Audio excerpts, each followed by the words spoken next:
शांति। दिसंबर की इस ठंडी ठंडी सुबह में आप सभी का बहुत ही गर्मजोशी के साथ स्वागत है, अभिनंदन है। वैसे भी हम वर्ष के अंत में पहुंच गए हैं। फॉलो फादर प्रोजेक्ट के अंतर्गत गीता का अंतिम अध्याय भी नष्टो मोहा स्मृति लब्धा है। अर्जुन प्रश्नोत्तर करते करते करते करते ज्ञान से प्रकाशित होते चलते हैं और अंततः कहते हैं कि हाँ, अब मेरा मोह नष्ट हुआ। हम सब भी लगातार अभ्यास और पुरुषार्थ करते आ रहे हैं। प्रोजेक्ट के अंतिम पड़ाव में भी वर्ष का भी अंत है, इसीलिए सुंदर विषय नष्टो मोहा। क्योंकि बाबा कहते हैं जब तक मोह नष्ट नहीं हुआ है तब तक पास विद ऑनर नहीं हो सकते। जब तक मोह नष्ट नहीं हुआ है तब तक अपनी संपन्नता संपूर्णता को प्राप्त नहीं कर सकते। संगम की भी अंतिम घड़ियां बिल्कुल हमारे सम्मुख हैं।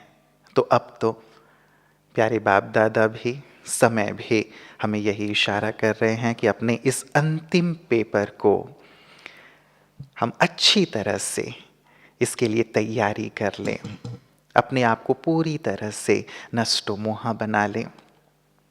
कहते हैं अंत भला सो सब भला। तो सारे जीवन जो भी किया हो, जितना भी पुरुषार्थ किया हो, लेकिन यदि अंत में लड़खड़ा गए तो फिर पास विद ऑनर नहीं हो पाएंगे। इसीलिए इस अंतिम पेपर को, इस अंतिम अध्याय को हमें पूरी तरह से बहुत गहराई से समझना है, इसकी तैयारी करना है, ताकि जैसे ही फाइनल बेल बजे हम पूरी तरह डिटैच होकर प्यारे बाबा के साथ घर चल सकें। लेकिन विषय भले ही कहने में छोटा है, नष्टो मोहा स्मृति लब्धा, लेकिन अपनी देह से निर्मोही हो जाना, जिसके साथ हम जन्म से हैं, उन संबंधियों से निर्मोही हो जाना जिन्होंने हमें जन्म दिया, जिनके साथ हम पले बढ़े, देखा, व्यवहार किया, सारी जीवन हैं, रहेंगे। उन वस्तुओं से नष्टो मोहा हो जाना जिन्हें हम यूज़ करते आ रहे हैं, जिन्हें हमने बड़े प्यार से खरीदा है, किसी ने बहुत प्यार से दिया है, उनसे अनासक्त हो जाना। या उस पद, प्रतिष्ठा और वैभव से नष्टो मोहा हो जाना जिन्हें हमने बहुत मेहनत से अर्जित की है, बहुत लंबे समय के बाद हमने वो प्राप्त किया है, उनसे पूरी तरह नष्टो मोह हो जाना सचमुच बहुत बड़ी उपलब्धि है और गहरी साधना की भी बात है। इसीलिए आज इस सुंदर विषय को बनना तो हम सबको ही है, कल्प पहले भी हम ही बने हैं और हमें ही बनना है। इसीलिए बाबा हमें ये लक्ष्य देते हैं। तो आज इस सुंदर विषय को लेकर इस पर चर्चा के लिए हम प्रस्तुत हुए हैं और हमारे साथ हमेशा की तरह आदरणीय सूर्य भाई जी हमारे सभी प्रश्नों का उत्तर देने के लिए, हमारा मार्गदर्शन करने के लिए और साथ साथ हमें बल देने के लिए कि ये हमारे लिए सहज और सरल है। आइए अभिनंदन करते हैं आदरणीय भ्राता जी से और अनुरोध करते हैं इस विषय पर प्रकाश डालें, पश्चात आपके प्रश्नों को लेंगे। आदरणीय भाई जी। Thank you. जैसा आपने कहा, सर्वोच्च मंजिल है ये, लेकिन अति सूक्ष्म है, क्योंकि बहुत मीठी स्थिति है। मोह भी, प्यार और मोह में कहीं कहीं अंतर समझ में भी नहीं आएगा, लेकिन हमें नष्टो मोहा बनना है। चारों ओर से बुद्धि योग निकाल लेना है।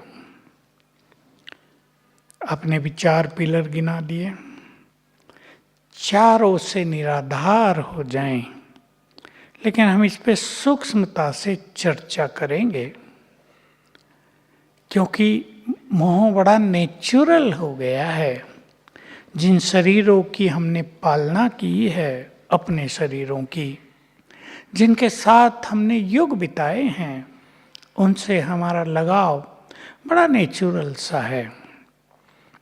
इसमें ऐसा भी हम नहीं कह सकते ये क्यों हुआ, ये बुरा हुआ।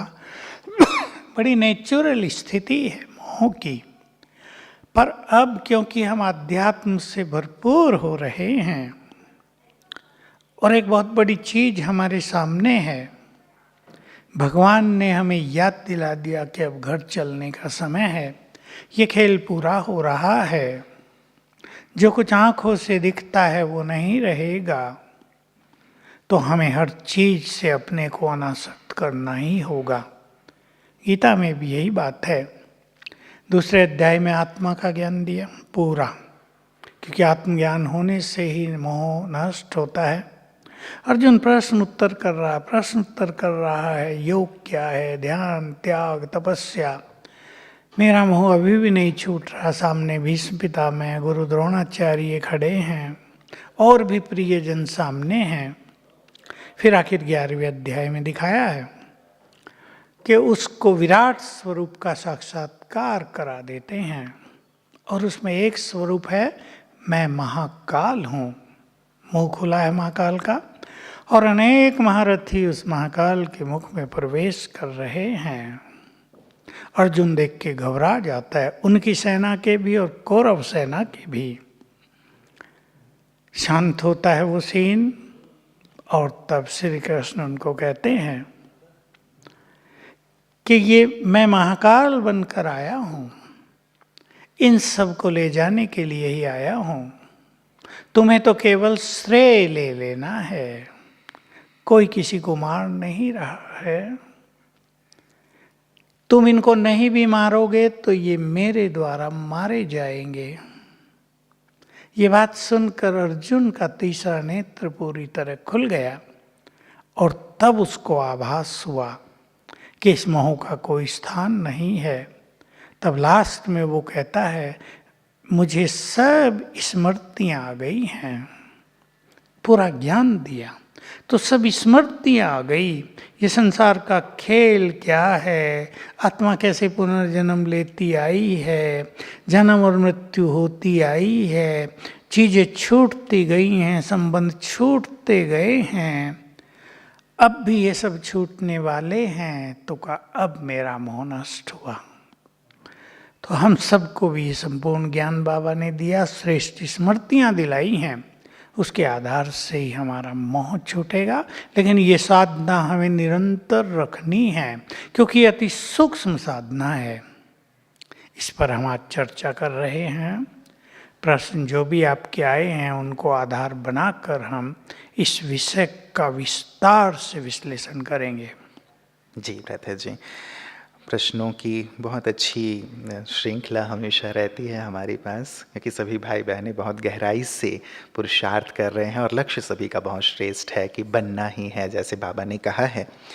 इस नष्टो मोह से पहले ब्रदर जी, पहले हम लोगों ने चर्चा की थी न्यारे और प्यारे पे। तो पहला प्रश्न उसी पे है कि न्यारा प्यारा रहना और नष्टो मोह बनना दोनों एक ही हैं या अलग अलग हैं? न्यारा प्यारा हमें व्यवहार में, कर्म क्षेत्र पर, और नष्टो मोह एक सूक्ष्म स्थिति है जो धीरे धीरे बनती जाएगी। दोनों इंटरलिंक्ड जरूर हैं, लेकिन वो एक अलग चीज है, ये अलग चीज है। जी, दूसरा प्रश्न है ब्रता जी, ये कहते हैं, बाबा कहते हैं कि स्नेह होते भी नष्टो मोहा स्मृति स्वरूप स्थिति, तो ये स्नेह भी रखना और नष्टो मोहा भी बनना, तो ये दोनों को कैसे साथ लेकर के चलें? ये दोनों विरोधाभासी लगते हैं, क्योंकि स्नेह और मोह लगभग एक जैसा हो जाता है। अब एक माँ को देखिए आप, उसका बच्चों से बहुत प्यार भी है, ये नहीं कि मोह ही है, लेकिन उनके प्रति लगाव भी बहुत है। एक नर्स जो कार्य कर रही है अपने हॉस्पिटल में, वो भी प्यार से पेशेंट्स की सेवा कर रही है, लेकिन जब घर जाती है तो उसको कुछ याद नहीं होता, वो पूरी नष्टो मोह है उनसे। माँ भी बहुत सेवा कर रही, बस अंतर ये है कि माँ ने उनको जन्म दिया है, अपनापन दिया है, और नर्स की केवल ड्यूटी होती है। ये जो स्नेह है, इसको हम आत्मिक स्नेह में बदल दें। अगर हम, मान लो मैं एक माँ का उदाहरण दे रहा हूँ, माँ, उसको 4 बच्चे हैं, अगर वो बार बार अभ्यास करती है, ये आत्माएं हैं, ये इनका शरीर है, मैंने जन्म शरीर को दिया, आत्मा शिव बाबा की संतान है, आत्माओं का माता पिता वो है। तो धीरे धीरे आत्मिक स्नेह बढ़ता जाएगा और इस स्नेह में क्या होगा कि बच्चों को बड़े गहरे अलौकिक वाइब्रेशंस मिलते रहेंगे। और जब उसको मोह होता है तो बच्चे पढ़ नहीं रहे, परेशान होने लगते हैं। परेशान होती है, वो गेम खेल रहे, वो टीवी में लगे हुए हैं, फोन में लगे हुए, तो परेशान होगी। ये है मोह का स्वरूप। आत्मिक स्नेह में परेशानी नहीं है, मोह में दुख दर्द और परेशानी सब समाई है। दूसरा उदाहरण ले लें, बच्चा बीमार हो जाता है, जी। माँ को उससे प्यार है, स्नेह है, वो उसके लिए भाग दौड़ करते इलाज कर रही है, वो उसका कर्तव्य है। लेकिन अगर मोह बहुत है तो वो भाग दौड़ करते हुए इलाज करवाते हुए चिंतित भी बहुत रहेगी, ये मोह है। फिर चिंता के वाइब्रेशंस बच्चे को जाएंगे, और अगर आत्मिक दृष्टि है तो केवल स्नेह के वाइब्रेशंस जाएंगे जो उसको स्वस्थ करने में बहुत बड़ी मदद करेंगे। तो ये दोनों में एक सूक्ष्म अंतर हो जाता है। जी जी, होता है शायद ये भी है प्रत्यय जी कि वो जो एक चिंता है या मोह है वो शायद ज़्यादा हावी हो जाता है, और ये जो एक शुद्ध स्नेह या आत्मिक भाव है वो विस्मृत हो जाता है। यही होता है। अगर आध्यात्मिक इस साधना में मनुष्य नहीं है तो जो बीमारी में चिंता, परेशानियां और कई तरह के दुख, बच्चे को दुख होगा, वो दुख माँ को भी आ रहा है और लोग इसको बड़ा नेचुरल मानेंगे ही। लेकिन अगर आत्मा देखने की प्रैक्टिस है तो बात कुछ और ही होगी।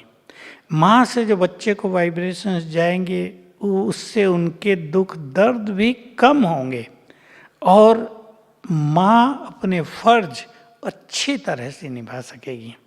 जैसे कई उदाहरण आए हैं सामने, बच्चा बेहोश हो गया है अचानक, वो पढ़ रहा था और चक्कर आया और बेहोश हो गया, और माँ को बहुत प्यार है तो माँ भी बेहोश हो गई है। ये मोह की अति। अब हॉस्पिटल कौन ले जाए? दोनों को ले जाया जा रहा है।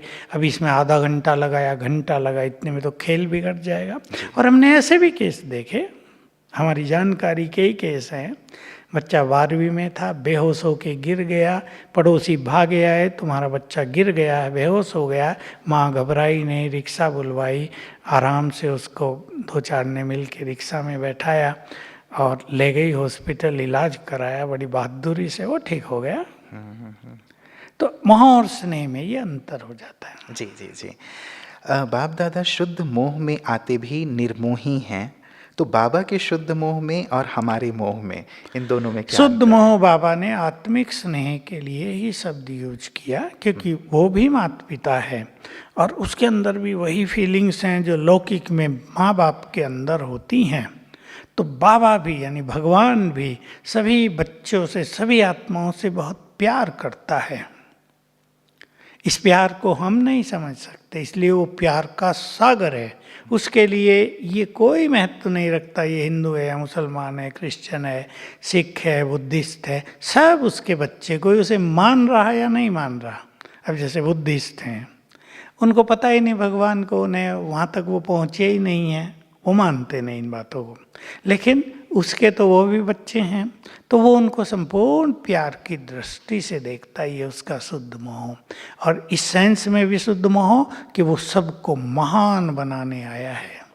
तो मोह ये है कि मेरे सभी बच्चे परफेक्ट हो जाएं, लायक हो जाएं, स्पिरिचुअल पावर से भरपूर हो जाएं, ये भगवान का शुद्ध मोह है। और हमारा तो हम जानते ही हैं। जी। कई बार बाबा ये कहते हैं तुम्हारा मोह केवल मुझ में होना चाहिए, बाकी और किसी में मोह नहीं होना चाहिए। यहाँ भी बाबा मोह शब्द को यूज करते हैं। बाबा कहते हैं कि स्मृति स्वरूप बनो तो नष्टो मोह स्वतः ही बन जाएंगे। तो विशेष कौन सी स्मृति हमें नष्टो मोह बनाने में सहायक होगी? देखिए, बहुत सारी स्मृतियाँ बाबा ने दिलाई हैं और यही इसका वास्तव में समाधान है। नष्टो मोह होने की विधि ये है कि जो बाबा ने यानी भगवान ने हमें याद दिलाया है हमारे आदि मध्य अंत का, वो बहुत सारी बातें हैं, मैं कुछ चर्चा करूंगा उनमें से, पर हर एक स्मृतियों की एक लिस्ट बना सकते हैं। पहली स्मृति तो ये बताई, तुम आत्माएं हो, जो हम सब भूले हुए थे। ये तुम्हारा देह है। दोनों अलग अलग हो गए, दोनों एक ही नहीं है। तुम्हें इस देह की पालना अवश्य करनी है, इसकी संभाल अवश्य करनी है, और तुम इसमें रहते भी आए हो, लेकिन अब अशरीरी होने का अभ्यास करो। तो अशरीरी होते होते आत्मिक स्मृति में आते आते इस देह से जो अटैचमेंट है, बहुत लगाव हो गया है अपने देह से, ये धीरे धीरे ढीला पड़ता जाएगा। पहली जरूरत ये है।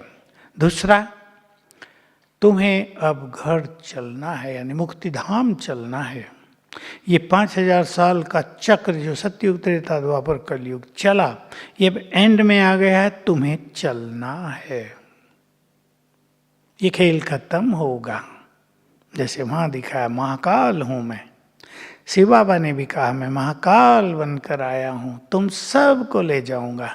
हंसी खुशी में कई बातें कह दी। चलना नहीं चाहोगे तो भी ले जाऊंगा तुम्हें, तुम्हारे शरीरों को आग लगवा कर तुम आत्माओं को ले जाऊंगा। तो याद दिलाया, शरीरों को तो आग लगती है, हम आत्माएं हैं। तो बड़ी स्मृति दूसरी के घर चलना है। अगर हमें ये याद आ जाता है कि खेल पूरा हुआ, घर चलना है, तो बहुत चीज़ों से हम डिटैच होते रहते हैं। तीसरी बात बहुत अच्छी याद दिलाई, तुम इस संसार में मेहमान हो। मेहमानों को भी तो जिसके घर में जाएंगे थोड़ा उसका अच्छा माल उठा लाएंगे कि ये तो बहुत अच्छा है, हमें दे दो।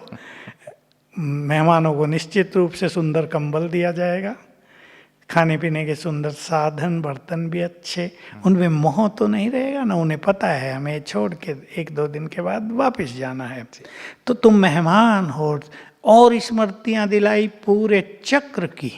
तुम सृष्टि के आदि में देवता थे और तुम जन्म लेते आए हो, तुम्हारे शरीर बदलते आए हैं, संबंधी बदलते आए हैं। जो संबंधी, जो बच्चे, पति इस जन्म में है वो पिछले में नहीं थे, उससे पिछले में नहीं थे, इससे अगले में भी नहीं होंगे। तो ये यदि स्मृति रहती है तो भी ये मोह छूटने लगता है। वस्तुओं से मोह होता है, उसके लिए भी स्मृति दिलाई कि तुम्हारे पास जो कुछ ये अब है जिससे तुम मोह ममता लगाए बैठे हो, ये तो कुछ भी नहीं है। तुम तो अथाह धन संपदा के मालिक थे। स्वर्ग, लक्ष्मी जहाँ वास करती है, संसार भरपूर हीरे मोतियों से, सोने से। तो ये विनाशी हैं सब, और ये छोड़कर तुम्हें जाना है, तो उनसे भी हमारा लगाव कम होता जाता है। इस तरह बहुत सारी स्मृतियाँ दिलाई। तुम्हें पद मिला, प्रतिष्ठा मिली, मान सम्मान मिला, स्मृति दिलाई, ये सब प्रभु देन है। तो ये स्मृतियाँ यदि हम अपने चित्त में धारण करेंगे तो मोह कम होता जाएगा। जी, मतलब लगातार हमें इन स्मृतियों का अभ्यास करना होगा ताकि हम नष्टो मोह बनते चलेंगे। कई बार बाबा ये भी कहते हैं कि पहले बाबा जैसे नष्टो मोह हुए ब्रह्मा बाबा, उसके बाद स्मृति स्वरूप हुए, और कहने में भी यही आता है नष्टो मोह स्मृति स्वरूप। तो पहले नष्टो मोह बनना है या पहले स्मृति स्वरूप? दोनों मिले जुले हैं। शुरू में तो क्या था कि ब्रह्मा बाबा की कहानी थोड़ी अलग है। उन्हें विनाश का साक्षात्कार कराया आते ही शिव बाबा इस धरा पर आए और उन्हें महाविनाश दिखाया, तो यहाँ से उनका मोह नष्ट होने लगा। फिर याद दिलाया, तुम नारायण थे, अब मुझे तुम्हारे तन का आधार लेना है। फिर वैराग हुआ। तो इतनी बड़ी चीज थी और यहाँ आ गए। अभी उनको ब्रह्मा बना दिया तो छोटे मोटे पद पोजीशन उनके लिए क्या रह गए? कुछ भी नहीं। उनकी अभिलाषा, धन की अभिलाषा समाप्त हो गई। तो वो पहले नष्टो मोहा बन गए। स्मृतियाँ तो शिव बाबा ने दिलाई ही नहीं थी शुरू में, वो धीरे धीरे दिलाई। इसलिए शुरुआत नष्टो मोहा से हुई, फिर स्मृति आती गई। इसका कनेक्शन ये है, अगर हमारा बहुत ज़्यादा मोह है हर चीज में, परिवार में भी और वस्तुओं में भी, तो जो स्मृतियाँ बाबा हमें दिला रहे वो हमारे अंदर पूरी तरह प्रवेश नहीं करती हैं। वो जो हमारी मोह ममता है वो उनको रोकती रहती है। तो स्मृतियों का जो सुख है वो हम ले नहीं पाते। इसलिए ये भी कहना उचित है, पहले मोह को कम करें, फिर स्मृतियाँ आएंगी। लेकिन अगर स्मृतियाँ बढ़ती चलेंगी तो मोह फिर पूरी तरह और नष्ट होता जाएगा। जी जी। कई बार हमें लगता है कि हम नष्टोमोहा बन रहे हैं, लेकिन वास्तविकता इससे परे होती है। स्थिति आने पर, परिस्थिति आने पर पता चलता है कि हम इसके विपरीत हैं। तो मेरा प्रश्न है कि हम कितने नष्टोमोहा बन रहे हैं, इसकी चेकिंग कैसे करें, और विशेष प्रवृत्ति में रहते इसके लिए हमारा पुरुषार्थ क्या हो? पुरुषार्थ तो वही है, आत्मिक दृष्टि। जी।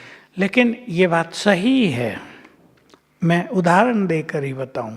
कुछ माताएं जिनको उनके पतियों ने बहुत तंग किया था, मारा पीटा था, कहती थी पति से हमारा मोह बिल्कुल छूट गया है, बहुत तंग किया इस व्यक्ति ने मुझे तो। लेकिन पति को कष्ट होने लगा, अब इसके मन में वो मोह जागृत हो गया। अब ये भागने लगी कि नहीं, मुझे तो उसके पास जाना है, उसको मदद करनी है। ठीक है, मदद करना तो एक कर्तव्य है, लेकिन देखा ये गया कि मोह जागृत हो गया। बच्चों को देखकर भी कई माताएं पिताएं समझते हैं ये आत्माएं हैं, बाबा के बच्चे हैं, हमें इनकी संभाल करनी है, हम बहुत नष्टोमोहा हो गए हैं। लेकिन अगर कोई परिस्थिति उनके सामने आ जाती है तो मोह बढ़ जाता है। मोह बढ़ता है माना वही चिंता का स्वरूप होता है। जी, जी। उनके बारे में विचार ज़्यादा चलते रहते हैं, परेशानी भी फील होती रहती है, भारीपन भी आ जाता है। तो ये जैसा हमने कहा, ये एक लंबी यात्रा है। बहुत समय साधना करने के बाद मनुष्य पहले अपनी देह से डिटैच होता है और फिर दूसरों से डिटैच होता है। इसलिए इसमें ज़्यादा सोचना नहीं है कि हमारा मोह कितना बचा है, कहाँ तक हम पहुँचे हैं, छूटा या नहीं छूटा है। हम इस यात्रा पर चलते रहें। देखो, यात्रा पर कोई चलता है तो सीन छूटते जाते हैं। हमें भी इस यात्रा को कंटिन्यू रखना है और अपने को देह से न्यारा करने की प्रैक्टिस निरंतर करते रहना है, तो छूटता जाएगा। बिल्कुल, मतलब सार गर्भित चीज़ें ये भी हैं। आपने जैसे एक बात कही ब्रता जी, कुछ समय पहले भी एक फ़ोन आया था, उसमें बहन जी ने यही कहा, एक माता जी, उनके युगल उन्हें बहुत बंधन में डालते थे, बहुत मारते थे, तो वो कहती थी कब इससे पीछा छूटेगा। और लास्ट के 1 मास में, उनकी मृत्यु से पहले 1 मास उन्होंने थोड़ा सा इनका ध्यान रखना शुरू किया, और जैसे ही वो उन्होंने शरीर छोड़ा तो वो 1 मास से रो ही रही थी कि मेरा पति चला गया। तो ये पतियों से मोह या पत्नी से मोह, ये तो बच्चों से भी ज़्यादा होता है कहीं कहीं, तो ये हो जाता है। जी जी। इसलिए इसमें अशरीरीपन का अभ्यास भी चाहिए, आत्मिक दृष्टि का भी चाहिए, लेकिन योग बहुत अच्छा चाहिए, ताकि हमारे अंदर वो शक्तियाँ आएँ, हमें वो रस मिलने लगे जी। जो अतीन्द्रिय सुख जिसे कहा जाता है, जिसे ईश्वरीय सुख कहा जाता है। तो जब वो सुख मिलने लगता है तो ये स्मृति भी रहती है कि भाई शरीर छोड़ने वाले को तो जाना ही है ना। अब वो तो देखो, दूसरे घर में जाके बच्चा बन के किसी परिवार की शोभा बढ़ा रहा होगा, माँ उसे प्यार कर रही होगी, इधर हम रो रहे हैं, तो फिर ये स्मृति रहती है कि नहीं, वो वहाँ सुखी है, हम यहाँ सुखी हो जाएं, इतना ही हमारा उनसे पाठ था, ये पाठ पूरा हो गया है। बिल्कुल बिल्कुल। लेकिन वही देखने में आता है ब्रता जी कि जब रहते हैं तो कई बार ये भी कहते हैं कि ये कब जाएगा, कब बंधन टूटेगा, और जब जाते हैं तो फिर वो मोह वाली जो चीज़ है सचमुच बाहर निकल के आती है। नष्टोमोह आत्मा की निशानियाँ क्या होंगी, इन्होंने पूछा है। एक है पुरुषार्थ से नष्टोमोह स्थिति, और दूसरा बाबा कहते हैं कि अंत समय में नष्टोमोह स्थिति बन ही जाएगी। क्या अंतर है? बन ही जाएगी नहीं, ये बाबा कभी नहीं कहते, बनानी पड़ेगी। मोह जहाँ बहुत होता है तो हमारी बुद्धि, हमारे संकल्प उधर ज़्यादा जाते रहते हैं। हम योग युक्त उतना ही कम रहेंगे जितना हमारा मोह ममत्व ज़्यादा है। हम संपूर्ण निर्मोही बन गए माना हम संपूर्ण रूप से योग युक्त हो जाएंगे, ये उसकी निशानी होगी। नहीं तो देखो, किसी के पास मान लो वस्तुएं ही बहुत अच्छी हैं, मान लो कि इसने कार ली है, बहुत महंगी ली है। कई लोग तो थोड़े निर्मोही होते हैं, ठीक है भाई कार है, जो ड्राइवर है वो उसकी देखभाल कर रहा है, सफाई कर रहा है, हम यात्रा का सुख ले रहे हैं, ठीक है। और किसी को बहुत ज़्यादा अटैचमेंट होता है, 50 लाख की कार ली है, कुछ हो न जाए, जरा सा कुछ हो गया तो उसको डांट डपट कर रहे हैं, परेशान हो रहे हैं, बुद्धि जा रही है, खुशी नष्ट हो रही, शांति नष्ट हो रही, ये मोह हो गया। जी जी जी जी। तो इसको अंतर को समझ करके हम आगे बढ़े। हाँ, जिस बच्चे को हमने जन्म दिया, पाला पोसा, उस बच्चे में ना चाहते हुए भी मोह की भावना बन जाती है, तो उससे अपने मोह को कैसे हटाएं? क्या ये संभव है? और ना ही केवल बच्चे बल्कि माता पिता, जीवन साथी जिनके साथ हम दिन रात रहते हैं, उनमें भी मोह की रगें जाती हैं। इससे क्या सचमुच अलग हुआ जा सकता है, विजय प्राप्त की? बिल्कुल ये प्रश्न किसी माँ का बिल्कुल उचित है। मैं भी माताओं को देखता हूँ ना, बच्चों के लिए क्या क्या कर रही हैं वो। मैं सोचता हूँ इनका इनमें तो मोह हो ही जाएगा भाई, हम भी इनकी जगह होते तो हमारा भी मोह हो जाता। जैसे वो बच्चे तो उनकी जान होती है ना, फिर ऐसे चाहे माँ बाप हो चाहे जीवन साथी हो, जिन्होंने बहुत प्यार दिया है या अपनापन दिया है, मदद की है, जीवन में सहयोग दिया है, सुख दुख में साथ निभाया है, उनसे मोह ममता हो ही जाती है। ये तो है नेचुरल इस संसार में। लेकिन हम अब रूहानी मार्ग पर है ना, तो हमें अपनी स्पिरिचुअल पावर्स बढ़ाने के लिए इससे डिटैच होना ही होगा। ये हम मन में दृढ़ता लाएंगे, हैं तो वो हमारे ही, न तो नष्ट मोह होने का ये अर्थ है कि हम उन्हें छोड़ दें, न इसका ये अर्थ है हम उनकी केयर न करें, उन्हें पढ़ाई के लिए मोटिवेट न करें या उन्हें अच्छा भोजन न खिलाएं। ये सब हमें करना है। बच्चों को, पति को आपको अच्छा भोजन खिलाना है।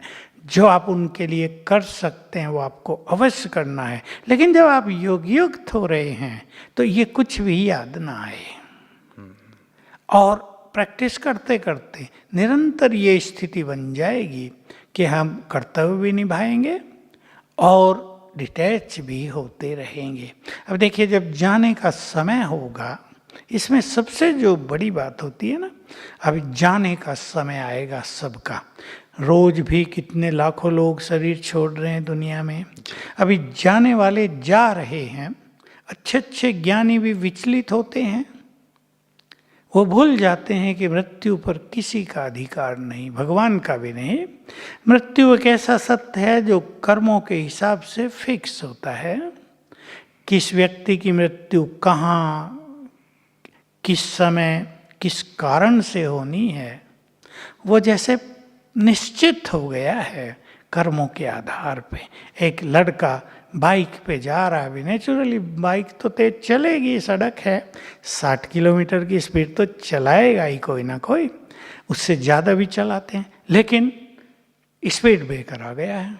अब स्पीड ब्रेकर पर आजकल वो वाइट तो रंग करते नहीं, वो दिखता नहीं किसी को, बच्चों को, और बच्चा तेजी से गिरता है और चोट लगती है, तत्काल मृत्यु हो जाती है। ये केस बहुत हो रहे हैं। अब ये सड़क बनाने वाले भी ये बात नहीं समझ रहे कि जहाँ स्पीड ब्रेकर बना रहे, एक तो होता है बड़ा सा स्पीड ब्रेकर 8-10 फुट का, और एक होता है 1 फुट का बना दिया और खड़ा। अब उस पर जब तेज बाइक जाएगी, स्कूटर जाएगा, तो झटका लग के किसी को भी गिरना ही है। तो इसमें संकल्प तो बहुत चलेंगे मनुष्य को, लेकिन वही स्थान उसकी मृत्यु के लिए निश्चित था, वही समय और वही साधन। तो ये बात जब हमें समझ में आती है तो हम किसी की मृत्यु का शोक नहीं करते।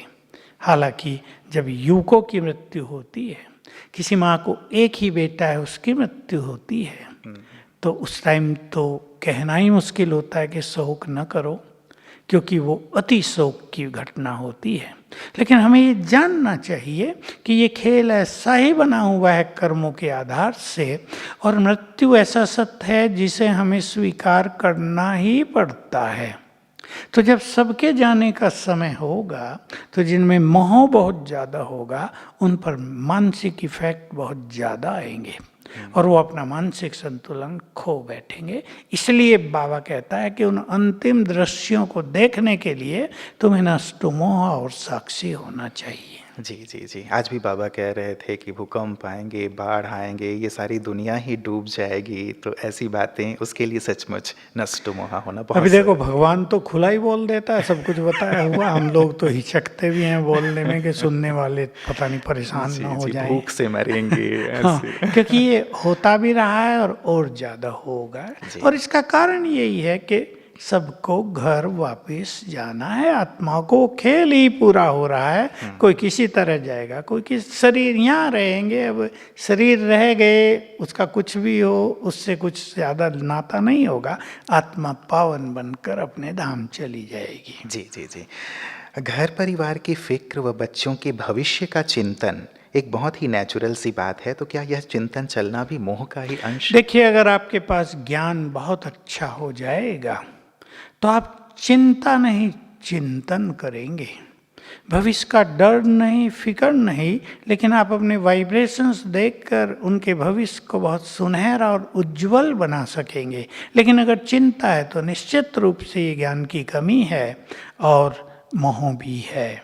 इसलिए इस संबंध में ज्ञान बहुत बढ़ाना चाहिए, ताकि हम उन रहस्यों को समझ जाएं जो इस विश्व ड्रामा के राज हैं।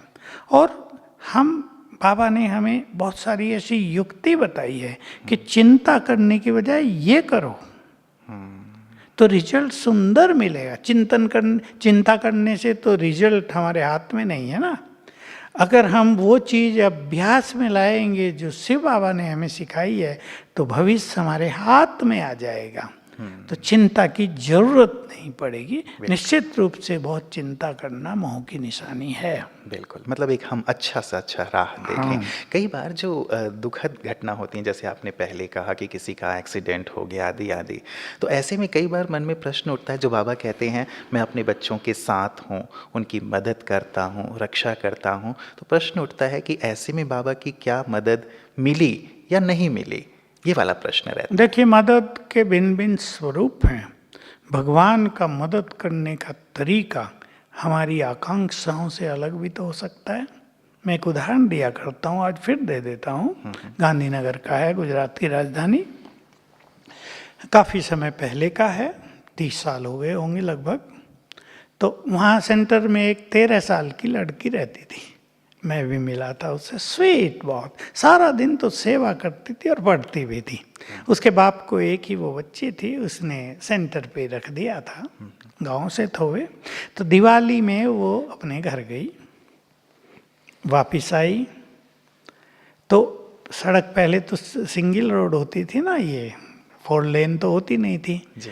तो बस आके रुकी।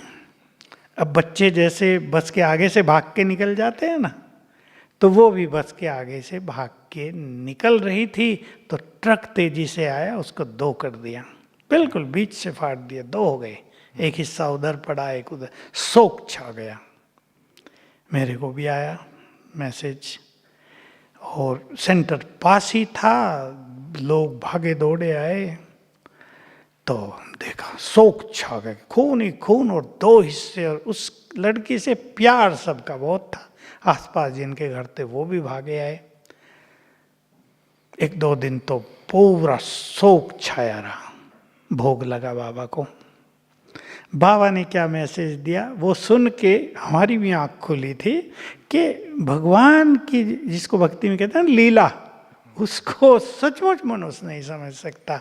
तो बाबा ने कहा, इस बच्ची का शिव बाबा से बहुत प्यार था। ये जैसे छोटी आयु में प्रभु प्रेम में मगन रहती थी, लेकिन इसके पूर्व जन्मों के कुछ पाप कर्म बहुत ही ज्यादा थे। तो बाबा ने इसके प्यार का रिटर्न दिया कि 1 सेकंड में इसके वो लंबे चौड़े पाप कर्म नष्ट करा दिए। सबका चित्त शांत हो गया। मैं तो सोचता ही रह गया, वाह प्रभु तेरी लीला, वाह। इधर शोक मनाया जा रहा है, उधर तू कह रहा है इसके प्यार का रिटर्न दिया है। तो ये ऐसी बात है, मृत्यु होती है, लेकिन हो सकता है बाबा ने ये मदद की हो कि वो आधे मरे रह जाते एक्सीडेंट में, और फिर 10 साल उन्हें तड़फ तड़फ के जीवन बिताना पड़ता।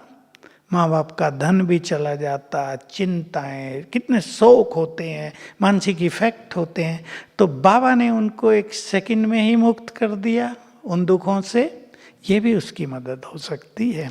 तो उसकी मदद के तरीके कई हैं, बचा लेना ही उसकी मदद नहीं है, लेकिन मृत्यु में किसी को कष्ट न हो, वो सहज भाव से देह छोड़कर चले जाएं, ये भी बहुत बड़ी मदद है उसकी। क्योंकि हम देखते हैं ना लोगों को, कोई 5 साल हॉस्पिटलों में हैं, कष्ट पा रहे हैं, पैसा भी खर्च हो रहा, लोग भी भगवान से रिक्वेस्ट कर रहे हैं इन्हें उठा लो, तो भी उठाता नहीं जल्दी, परेशान होते रहते हैं।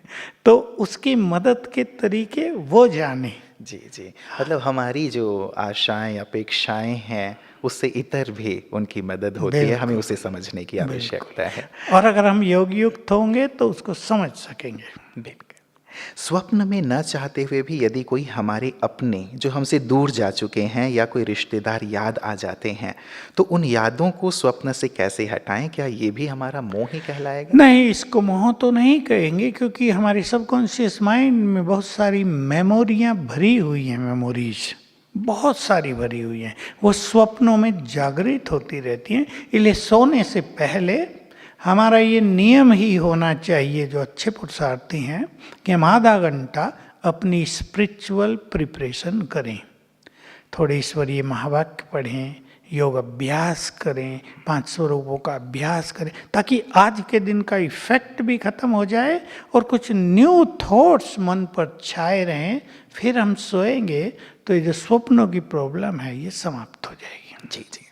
यदि कोई हमसे बहुत स्नेह करता है और हम अंदर ही अंदर उनसे नष्टो मोहा होने का पुरुषार्थ कर रहे हैं, तो क्या यह उनको धोखा देना नहीं हुआ? उनकी भावनाओं को हमारी वजह से ठेस न पहुंचे, इसके लिए हमें उनके साथ कैसे चलना चाहिए? नहीं, हमें उनको स्नेह ही देना चाहिए।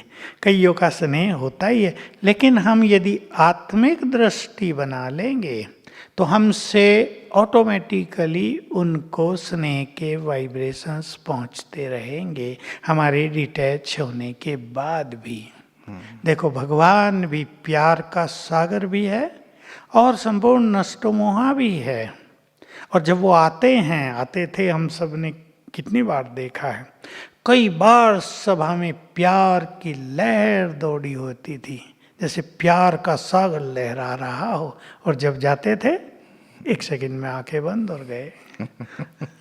नीचे लोग गीत ही गाते रहते थे, रुको रुको मैं ना भी जाओ सोचता छोड़कर। रहता था कि भगवान सीखना हो तो भगवान से सीखो कि नष्टो मोहा कैसे होते हैं। जी जी। शरीर से नष्टो मोहा कैसे बने? क्योंकि शरीर में कुछ भी होता है उस समय मन की स्थिति बहुत हलचल में आ जाती है। देखो, ये बहुत नेचुरल सी चीज़ है। हम ये नहीं कहेंगे कि कुछ नहीं होगा, डिटैच हो जाओ, ये काम इतना सहज नहीं है। शरीर में कोई पीड़ा हो रही है, उसकी फीलिंग तो हमें होगी। कोई रोग आ गया जो हमें कष्ट दे रहा है, उसकी फीलिंग हमें होगी। लेकिन जल्दी ही हम उसमें रहते हुए भी देहभान से न्यारे होने की अगर लंबे समय से हमें प्रैक्टिस होगी, तो जल्दी हम डिटैच होते जाएंगे और वो जो पेनफुल फीलिंग है वो भी हमारी कम होती जाएगी। तो इसमें लंबे समय का हमारा योग युक्त रहने का अभ्यास और देह से डिटैच रहने का अभ्यास उस समय में काम आएगा। उस समय नहीं हो सकेगा अभ्यास। शरीर में दर्द हो रहा और कहो भाई तुम आत्मा हो, देह से अलग हो जाओ, वो कहेंगे आत्मा छोड़ो, पहले मेरा पेन ठीक करो, इंजेक्शन दो मुझे। इसीलिए शायद बाबा लंबे काल के अभ्यास की बात निरंतर हमें कहते हैं।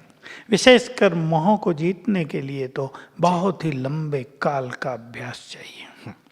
मैं कुमारी हूँ और अकेले रहती हूँ बाबा के साथ साथ। मेरा लौकिक माता से बहुत मोह है, बहुत प्रयास करने पर भी उनको खोने का डर लगता है। शिव बाबा से माँ के संबंध से जुड़ती हूँ और कई अनुभव भी होते हैं, परंतु कुछ बीमारी आने पर भय या चिंता होती है। कैसे या कौन सा अभ्यास करूँ ताकि ये जो मोह या भय है दूर हो? कन्याओं को तो बहुत होता है, बहुत कन्याओं के फ़ोन मुझे भी आते हैं, बहुत मोह मेरा अपनी मम्मी से है, उसको ज़रा कुछ हो जाए तो उससे ज़्यादा तकलीफ मुझे होने लगती है। वो चली ना जाए, मुझे पता है वो मरेगी तो ज़रूर बूढ़ी हो गई है मुझे भय होता है वो चली जाएगी तो क्या होगा। कईयों की मैरिज भी हो गई, उसके बाद भी ये स्थिति बनी रहती है। तो इसमें वही है कि हमें ये जो संपूर्ण खेल है, जिसको बाबा स्वदर्शन चक्रधारी होना कहते हैं, उसकी बहुत अच्छी प्रैक्टिस करनी होगी। और आत्मिक दृष्टि रखने से, माँ तो वो है, उसने प्यार भी बहुत दिया होगा, तब तो मोह है, बड़ा अपनापन दिया होगा, बहुत केयर की होगी कन्याओं की, इसलिए मोह रहा है। तो लेकिन इससे डिटैच होना तो आवश्यक है। संकल्प बदलेंगे इसमें। माँ को खोने का भय, माँ तो जाएगी एक दिन, किसी की माँ सदा तो रही नहीं है कोई संसार में ऐसा प्राणी जिसकी माँ बाद में गई हो, पहले वो ही गए हो बूढ़े होके? ऐसा तो होता नहीं है। जाएंगे सब, ये संकल्प भी हमें तैयार रखना, अपने मन को इस संकल्प से तैयार रखना चाहिए। और वही आत्मिक दृष्टि और योग युक्त होकर थोड़ा निर्भयता को भी बढ़ाना चाहिए। और जो ये एक डिपेंडेंसी होती है ना, निर्भरता, भाई माँ पे ही निर्भरता है, उससे भी थोड़ा अलग हो जाना चाहिए, अपने पैरों पे खड़ा होना चाहिए। तो धीरे धीरे ये जो कमज़ोर संकल्प हैं ये भी समाप्त होते जाएंगे। जी जी जी। मेरे अंदर छोटी छोटी चीज़ों को लेकर बहुत मोह है। कोई यदि मेरी छोटी सी चीज़ भी यूज़ करे तो मेरे संकल्प चलते हैं, बुरा लगता है, गुस्सा भी आता है। तो इस मेरेपन से मैं कैसे बाहर निकलूं? बस मेरा कुछ नहीं है, सब शिव बाबा ने दिया है। आपका पेन ही किसी ने उठा के यूज कर लिया, आपको खुशी होनी चाहिए, मेरी चीज़ दूसरे के भी काम आ गई। मान लो घरों में आपका स्वेटर दूसरे ने पहन लिया, आपको खुशी होनी चाहिए कि वाह मेरे स्वेटर से इनकी सर्दी भी चली गई। स्वेटर को भी धन्यवाद दे दो, उन्हें भी धन्यवाद दे दो। तो थोड़ा उदार चित्त बनना ही पड़ेगा। ये मेरा है, ये ज़्यादा मोह की बात हो गई है। तो मेरा कुछ भी नहीं है, सब प्रभु देन है। और मेरा तो एक है भगवान। ये सब चीज़ें जैसे जैसे हम बढ़ाएंगे तो ये संस्कार बदल, ये थोड़ा ढीला संस्कार है, हमें खुश होना चाहिए। हमें तो, मुझे अगर मैं प्रैक्टिकल बात कहूँ, मुझे तो आनंद ही तब आता है मेरी चीज़ किसी के काम आ जाए। चाहे हमारे पास गाड़ी भी है, कोई हॉस्पिटल जाता है, पेशेंट है, नहीं मिल रही, हमारे छोड़ आए उसे, तो मुझे अच्छा लगेगा कि हमारी चीज़ दूसरे के काम आ गई। सर्दी हो रही है, हमारे पास 4 कपड़े ज़्यादा हैं, हम दूसरों को देते हैं कि भाई ये इनके काम आ जाएं, हमारे भी काम आते हैं, इनके भी काम आ जाए, तो उससे खुशी बढ़ती है, एक सुख मिलता है। तो इनको अपनी मेंटलिटी बदलनी पड़ेगी कि कोई चीज़, हमारी चीज़ यूज कर रहा है तो हमें सुखद फीलिंग हो। जी, आपने एक संबंधों की बात पहले कही थी व्रता जी। प्रश्न यही है कि बाबा कहते हैं कि नष्टमोह बनने के लिए एक बाप से सर्व संबंध जोड़ें, सर्व प्राप्ति करें। तो अब बाप, माँ, टीचर, सदगुरु और कभी कभी बेटा भी हम बना लेते हैं बाबा को, लेकिन एक बेटी या बहन का संबंध ये बिल्कुल बन ही नहीं पाता। अगर हमारा मोह अपनी लौकिक बेटी या बहन से है तो फिर बाबा से ये संबंध कैसे जोड़ा जाए? जरूरी नहीं है कि आप उसे बहन ही बनाओ, वो मेरा है ये फीलिंग। और उससे जितना जितना योग होता जाएगा, मैं ये बात कई बार रिपीट करता हूँ कि जिसका योग बहुत अच्छा होता है उसे इतना ईश्वरीय सुख मिलता है कि फिर ये संबंधों का सुख स्वतः ही ढीला होता जाता है, हमें ज़्यादा कुछ करना नहीं पड़ता। तो आप बेटी या बेटा बना के देख लो, नहीं बनता तो वो तो आपका है ही, जो बनता हो वही बना लो। क्योंकि बाबा का ये भी महावाक्य है कि एक संबंध से भी हम इतना ज़्यादा सुख ले सकते हैं जिसमें सर्व संबंधों का सुख समाया हो। और इसके लिए बहुत अच्छा उदाहरण है, मान लो एक माँ है और उसको एक बेटा है। अब वो बेटा ही उसके लिए उसका संसार होता है, पति नहीं है और बच्चे नहीं हैं। वो माँ में, बेटे में ही माँ अपना संसार देखती है, हर चीज, उसके बाद उसको और किसी चीज की जरूरत नहीं रहती। ऐसे ही बाबा से कोई एक सुंदर संकल्प जोड़ के उससे रस प्राप्त करें तो ये ईश्वरीय रस ऑटोमेटिकली सर्व संबंधों का सुख प्रदान करता है। बिल्कुल, मतलब एक गहरा नाता बस, जो सहज रूप से आप जोड़ सकें और उसका और अनुभव कर सकें। योग युक्त स्थिति। कई बार लोग संबंधों की जब बात आती है तो एक विजन की बात सोचते हैं कि मैं क्या विजन बनाऊं, यदि वो मेरा भाई है मैं क्या विजन बनाऊं, माँ है क्या विजन बनाऊं, पिता है। नहीं, एक्चुअली इन चीजों की भी जरूरत पत्नी, मान लो कि इसने उसको प्रियतम बनाया जी। अब प्रियतम के लिए जो लौकिक पति पत्नी का नाता वो थोड़ा ही उससे हम करेंगे। प्रियतम का अर्थ होता है जिससे हमारा अधिकतम प्रेम हो, अधिकतम प्रेम, वो हमारा प्रियतम शिव बाबा। तो उसे हम बाप के रूप में अत्यधिक प्रेम करते हैं ना, तो ये प्रियतम का नाता हो गया। तो ऐसे इन सब एक एक चीज के लिए कि बच्चा बन के मेरी गोद में आ गया, माँ को कितनी देर इसमें वो योग लगाएगी, फिर सोचेगी ये बिंदु रूप तो हो नहीं रहा है, विकर्म तो विनाश हुए नहीं मेरे, तो छूट जाएगा फिर। ये भी तो संकल्प बहुतों को चलते हैं ना जी। इसलिए एक से बुद्धि योग लगे तो उससे सर्व रस प्राप्त होंगे। मेरा है वो, मेरे में सारे संबंध मतलब आ इस गए। फीलिंग को बहुत डीपली बहुत हमें बड़ा। बढ़ा लेना है कि ये नेचुरल हो जाए कि वो मेरा है, वही सर्व संबंधी है, बाकी कुछ इस प्रकार के विजन की जैसे विशेष आवश्यकता नहीं, नहीं। जैसे हम हैं, हमें कभी ख्याल नहीं आता उसको भाई बनाए, बहन बनाए, क्या बनाए, ये वो कुछ भी नहीं। योग युक्त रहने से अथाह सुख जो मिलता है उसमें सब कुछ आ गया। जी जी जी। तो वो संबंधों का फिर आप अनुभव कैसे करते हो? ऑटोमेटिकली फ्रेंडशिप का ज़्यादा करते हैं, बाप टीचर सदगुरु का तो बड़ा नेचुरल सा हो गया। इन चार में सब कुछ मिल जाता है। बहुत सुंदर। प्रति जी, अगला प्रश्न ये कहते हैं कि मैं 9 साल से ज्ञान में हूँ। मेरी एक बिटिया है जो कभी कभी बहुत अकेलापन फील करती है, छोटी है, तो ऐसा संकल्प आता है कि इसका एक भाई या बहन होते तो शायद बिटिया को लोनली फील नहीं होता। मेरी युगल सजेस्ट करती है कि आजकल बिना विकारों के भी संतानोत्पत्ति संभव है, तो हम उसकी ओर बढ़ें। और कई बार मुझे संकल्प आता है कि एक बच्चा अडॉप्ट कर लिया जाए, क्या करें? एडॉप्ट कर सकते हैं लेकिन मोह बढ़ जाएगा आपका, जो जी। हमारा और ये नष्टो कह रहे हैं कि टॉपिक नष्टो है। मोहा मैं बन नहीं पा रहा हूँ। हाँ, वो बन नहीं पाएंगे। और लड़का आ भी गया और लड़का और लड़की लड़ते रहे आपस में तो आपकी नई समस्या हो जाएगी। आजकल ये भी बहुत बड़ी दुविधाएं चल रही परिवारों में कि भाई बहनें तो हैं लेकिन वो लड़ते इतने हैं कि प्यार और मोह तो छोड़ो, माँ बाप के लिए एक बड़ी कठिन परिस्थिति पैदा हो जाती है।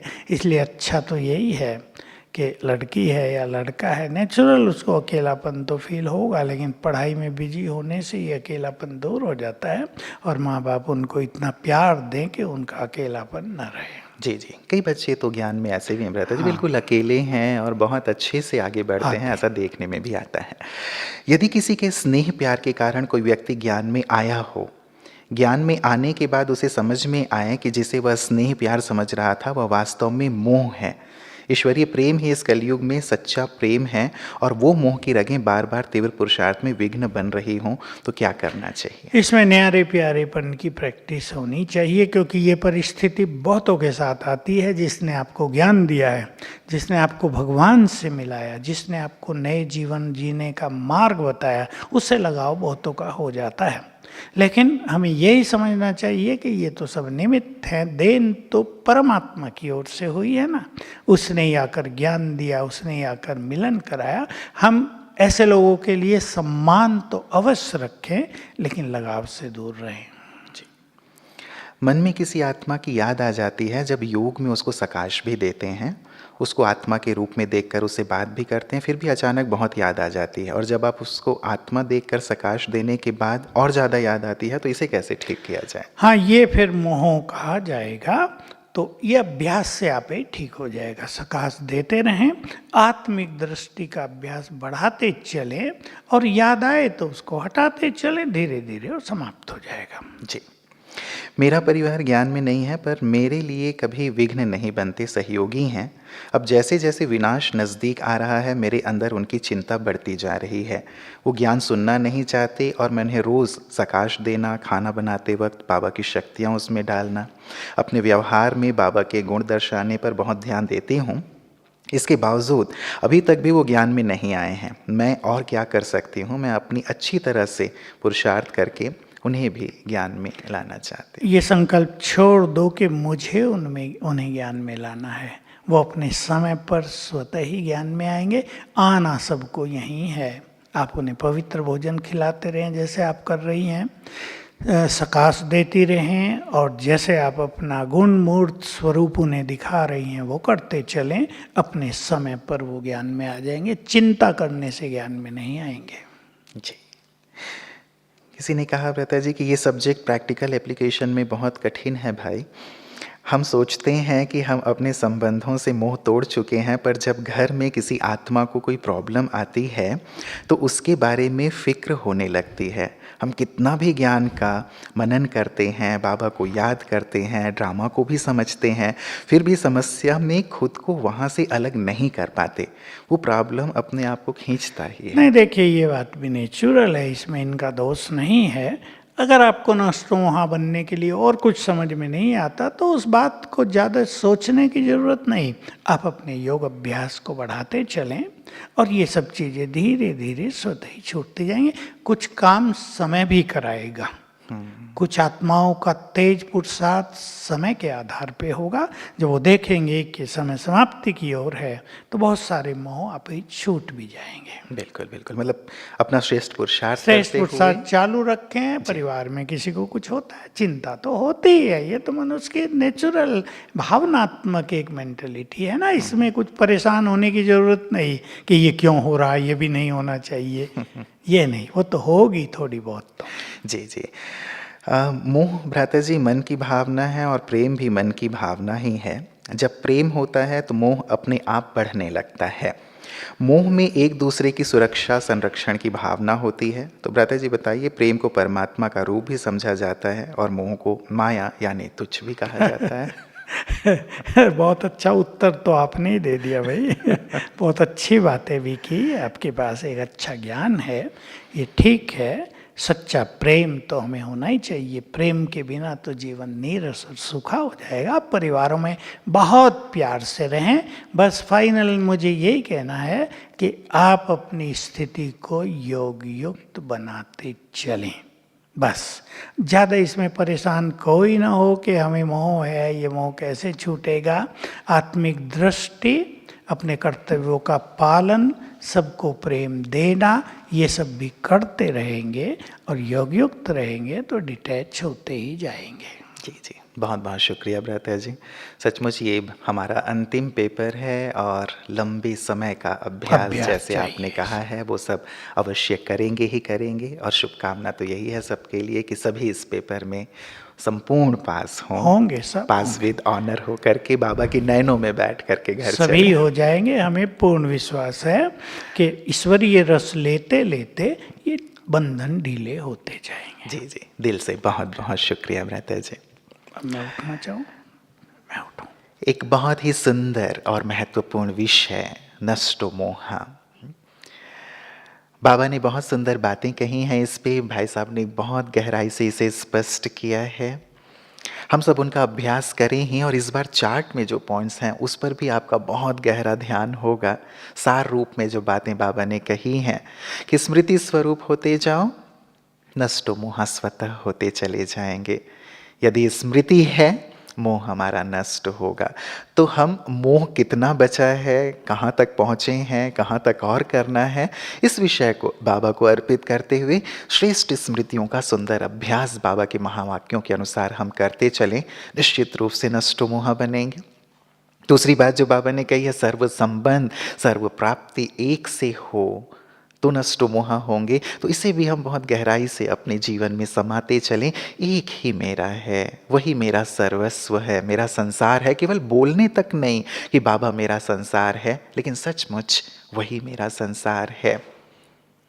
इस देह से पहले दूसरे देहधारी मेरे अपने थे, उससे पहले कोई और था, लेकिन वही एक है जो हमेशा मेरे साथ थे, हैं और रहेंगे। साथ ही बाबा ने एक सुंदर युक्ति ये भी बताई है कि अपने घर को आत्मा के रूप में अपने परम धाम घर को और ब्राह्मण के रूप में अपने मधुबन घर को याद रखो तो निश्चित रूप से नष्ट मोह होते जाएंगे। हम भी अपने चार्ट के पॉइंट के अनुसार अपने घर का चक्कर लगाते रहें तो निश्चित रूप से देह से न्यारे होते चलेंगे। और ट्रस्टीपन की भी बात बाबा ने कही है। ट्रस्टी हो तुम, मैं मेरापन नहीं, लेकिन मन से और मुख से बाबा बाबा ही निकले, वही सब कुछ करा रहे हैं, वही मेरे हैं। ये ट्रस्टीपन का भाव भी हमें बिल्कुल डिटैच कर देता है।